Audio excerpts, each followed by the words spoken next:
Dans les épisodes 55 et 56 de la série Madame Monsieur, on a Monsieur Piwele qui regrette amèrement son choix d'avoir épousé Karine. Il a fait des excuses sincères à Passy en pleurant.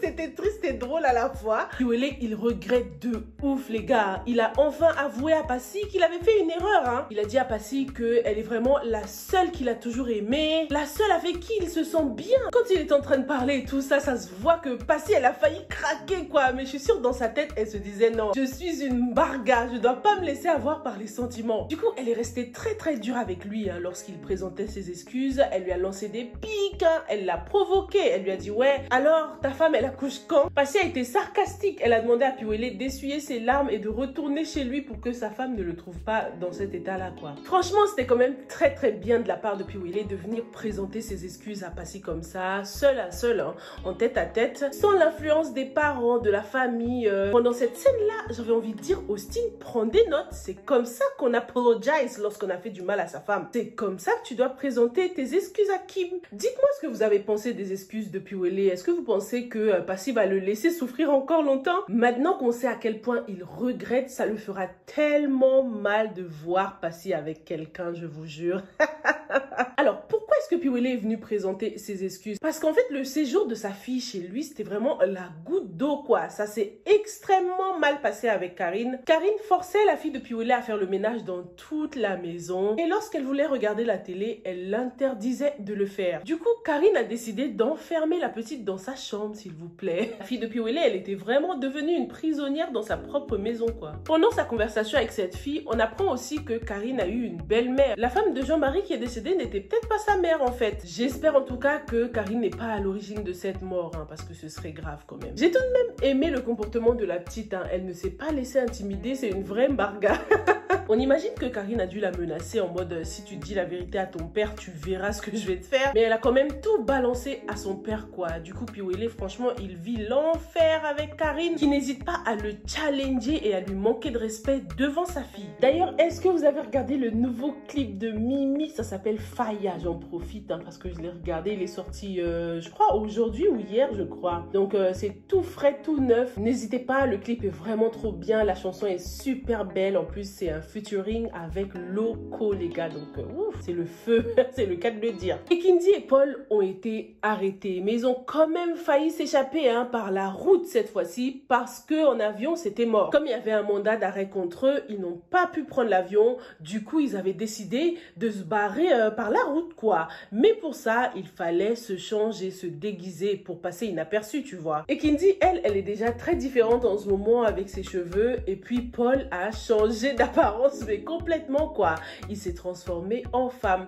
Perruque, robe, rouge à lèvres, tout ce qui va avec.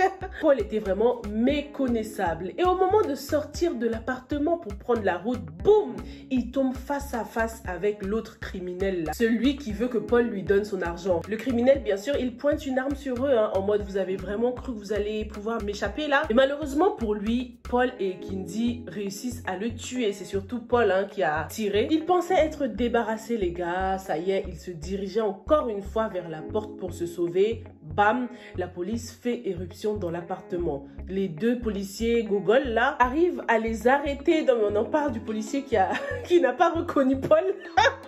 Il était là, mais où est Paul? Où est Paul? Mais arrête frère, Paul il est juste devant toi. Genre il l'avait pas reconnu. Du coup son collègue a dû enlever la perruque et c'est là qu'il a vraiment reconnu Paul quoi. Paul et Kindy se sont fait menotter et puis il y avait un peu d'argent sur la table, hein, l'argent que Paul devait donner au criminel qu'il venait d'assassiner. Et le policier a empoché cet argent quoi, il l'a pris pour lui, il l'a gardé pour lui. Le policier corrompu a aussi fini par coucher avec Dorian. Dorian s'est fait avoir hein, parce qu'elle pensait que le policier avait pris tellement de risques pour la sortir de prison, pour la libérer, alors qu'à ce moment-là, Paul et Kindy avaient déjà été arrêtés et le policier ne lui a pas dit. Donc, il a profité d'elle, quoi. J'espère quand même que Dorian, elle est bien maligne, qu'elle a des preuves, somehow, tu vois, de tout ce qui s'est passé dans cette chambre d'hôtel. Parce que franchement, ce policier, il ne mérite vraiment pas de porter cette tenue, quoi. Sa place, c'est derrière les barreaux. Dites-moi ce que vous avez pensé de cette scène hein, dans les commentaires. Moi, ça m'a pas fait rire plus que ça, mais je sais qu'il y en a certains qui ont dû peut-être kiffer. J'ai trouvé que c'était un peu abusé quand même. Hein. Il a abusé le policier. là. Ça rajoute un petit aspect comique, mais bon, j'ai trouvé que c'était tellement facile qu'il couche avec Dorian comme ça. C'est vraiment une ouf, Dorian, hein. Mais comme je l'ai dit, hein, j'espère qu'elle a des preuves ou quelque chose comme ça parce que elle a l'air maligne quand même un peu, non? Qu'est-ce que t'en penses? Le docteur de Kim et Austin cherche à laver sa conscience. Du coup, il leur a fait croire qu'il a mené d'autres examens et que, comme par magie, en fait, Kim pouvait bel et bien mener sa grossesse à terme, quoi. Son appareil reproductif n'était pas atteint, tout est sain, tout va bien. Du coup, le couple était content, hein, bien évidemment. Et le médecin aussi, il était soulagé. Il s'est senti libéré, là, et il a dit que plus jamais il ne dirait un tel mensonge. Ça, c'était dans sa tête, hein, bien sûr. Il ne l'a pas dit directement à Kim et Austin. Il a eu un petit moment intime avec Dieu dans sa tête. Il a demandé à Dieu de le pardonner, qu'il ne referait plus jamais une telle erreur parce que c'était juste un moment de faiblesse, quoi. Il a été faible. Arnold est rentré chez lui et il a appris que Thérèse était bel et bien derrière l'agression de Alice. Arnold voulait tout de suite aller la confronter, mais sa mère lui a dit non, non, non, non, non. J'ai un deal beaucoup mieux que ça. Arnold et sa mère ont décidé de faire chanter le pasteur, s'il vous plaît. Soit il accepte Alice dans la vie de Arnold, soit toute l'église va savoir que le pasteur est complice d'une criminelle. Et bien sûr, le pasteur, il tient à sa réputation quand même. Si toute l'église venait à savoir ce qui s'est passé, ce serait chaud pour lui. D'ailleurs, c'est pour ça qu'il n'a pas voulu que Arnold soit au courant pour l'instant, hein. Il voulait régler cette affaire discrètement, juste demander à Thérèse de venir se confesser, quoi. Mais la maman de Arnold, elle a dit non, non, non, ça va pas se passer comme ça, hein, et elle lui a fait du chantage. Bon, c'est une bonne idée de lui faire ce petit chantage-là, mais j'aurais bien aimé que le pasteur admette de lui-même qu'il a fait une erreur, quoi, sans qu'on lui fasse un chantage. Ce serait bien qu'il accepte Alice de son plein gré, qu'il admette surtout qu'il a eu tort de forcer les choses avec Thérèse. Dis-moi ce que t'en penses dans les commentaires. Sophie a débarqué chez elle pour venir chercher ses enfants, hein. Elle est tombée nez à nez avec Anna qui voulait faire la warrior là, mais elle s'est vite calmée parce que Sophie lui a mis un petit coup de pression, quoi. Vous connaissez Sophie.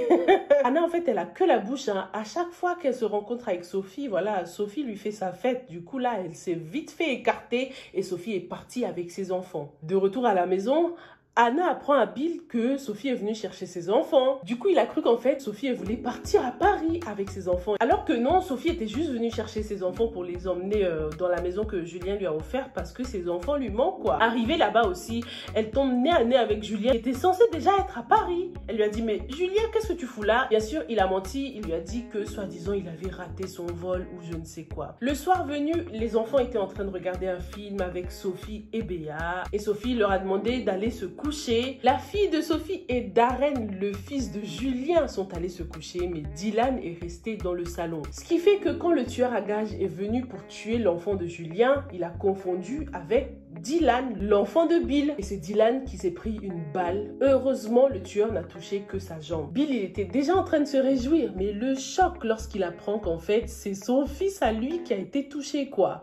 À l'hôpital, il a tout de suite rejeté la faute sur Sophie, hein. Il a dit que c'était de sa faute. Elle n'aurait jamais dû venir chercher les enfants. Franchement, comme si Sophie ne se sentait pas déjà assez mal comme ça. Du coup, à l'hôpital, c'était aussi l'occasion d'éclaircir les choses, hein, concernant ce départ à Paris, là. Comme toute la famille Barga était là, Bill a sorti la vidéo de Julien pour la montrer à Sophie, hein, qui venait de la découvrir pour la première fois. Sophie a essayé de s'expliquer, hein. Elle leur a dit qu'elle n'a jamais eu l'intention de quitter le Cameroun et tout, mais Bill ne l'a pas cru. Il n'y a que Passy qui la croyait dans ce groupe. Passy est donc allé chercher Julien qui était aussi à l'hôpital, hein. Et Julien est venu confirmer que la vidéo a été faite par lui et il en a aussi profité pour expliquer pourquoi est-ce qu'il a appelé Sophie sa femme et tout ça, quoi. Du coup, comme ils étaient en gang là, il y avait vraiment toute la famille Barga, ils ont bien menacé Julien. Passy lui a dit, hey, toi tu me connais pas, je vais te boxer.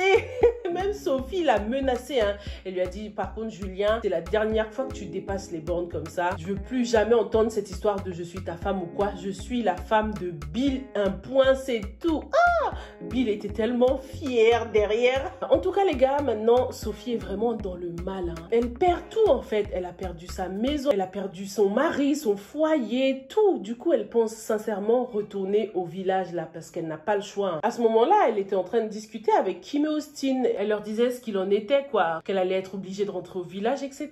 J'ai vraiment cru que Kim allait peut-être proposer de l'héberger ou bien de lui louer un petit appartement en attendant, tu vois, parce que on se souvient que Austin hébergeait quand même une Chisa. Donc pourquoi est-ce qu'ils n'ont pas proposé de faire ça pour Sophie, pour qu'elle puisse être près de son restaurant, donc continuer à travailler et près de ses enfants aussi, parce que les enfants, eux, je pense qu'ils vont rester avec Bill, non? Enfin, qu'est-ce que vous en pensez? Elles sont meilleures amies quand même, donc la moindre des choses, ce serait quand même de faire semblant, de trouver une solution pour elle, quoi, parce que le village, c'est pas l'idéal. Son business risque de s'effondrer si personne ne surveille, et ses enfants aussi, ils ont besoin d'une stabilité, et je pense qu'ils vont à l'école et tout ça. S'ils suivent leur mère au village, c'est vraiment pas l'idéal pour eux, quoi. Bill, bien sûr, il ne retient rien, hein, franchement, il a encore toujours envie de se venger de Julien. Comme on dit, jamais 203, hein. Je pense que ce sera la 3e fois de trop, hein. Cette fois-ci, ça risque de mal tourner pour Bill. Dites-moi ce que vous avez pensé de ces 2 épisodes, hein, dans les commentaires. En tout cas, une chose est sûre, ce sera vraiment la